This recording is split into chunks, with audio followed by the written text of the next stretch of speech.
We've got a great one for you Mopar fans on Muscle Car of the Week. This time, a 69 Roadrunner A12 car with some very cool history.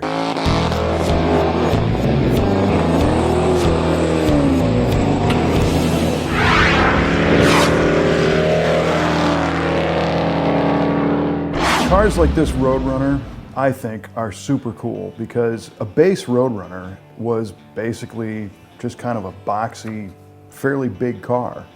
But when you started to check the right option boxes, you could build a drag racing hero right out of the factory, and that's what this one was. It's very obvious looking at this car that it is much nicer now than it was when it rolled off the assembly line back in '69. But one thing that is hard to improve upon is a 440 six-pack under the hood. This car came equipped with what's called the A12 package. And the A12 got you the 440 six-pack V8 engine, made 390 horsepower and 420 foot-pounds of torque. This one's got a 4-speed manual transmission and a few other cool things like a lift-off fiberglass hood with fresh air induction, a Dana 60 rear end with a Sure Grip differential, 410 gears, and stamped steel wheels that are painted black. The A12 option didn't offer any other wheels. You could only get the black steel wheels. And it's got a bench seat and a tachometer as one of the few options in the dash. And when you put all those together, you end up with a car that was capable of running mid 13-second quarter miles from day one. But this one is even cooler because this is the very first A12 car ever built. And it's a documented car.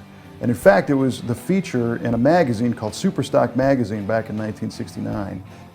The guys from Superstock obtained this car from Chrysler and hooked up with legendary speed-shifting drag racer Ronnie Sox to do a magazine story, partially to test the car, but also to see if the magazine writers could shift and drive as fast as Ronnie Sox the quarter mile, which nobody really thought they could. So the story goes, they did some minimal prep to this car, basically took all the crap out of the trunk and the spare tire and everything, pumped the front tires up to 60 PSI, put a new set of spark plugs in it, and started running down the strip.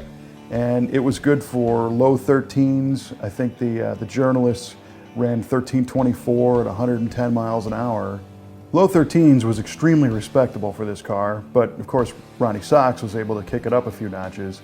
He pulled the air filter element out and immediately ran into the 12s, eventually running at 1291 at 111 miles an hour in what's basically an all-stock car, even on bias ply, redline, 1969 tires. I mean, this thing was a screamer. And the guys at that time suspected that by putting a set of headers and some slicks, this thing would be running low 12s all day long. So this very car is the one used in the magazine, so it's got this cool history. And to verify that, there's another piece of history that goes along with it, and it's a letter that was written by an executive at Chrysler when they finally sold the car to its first owner.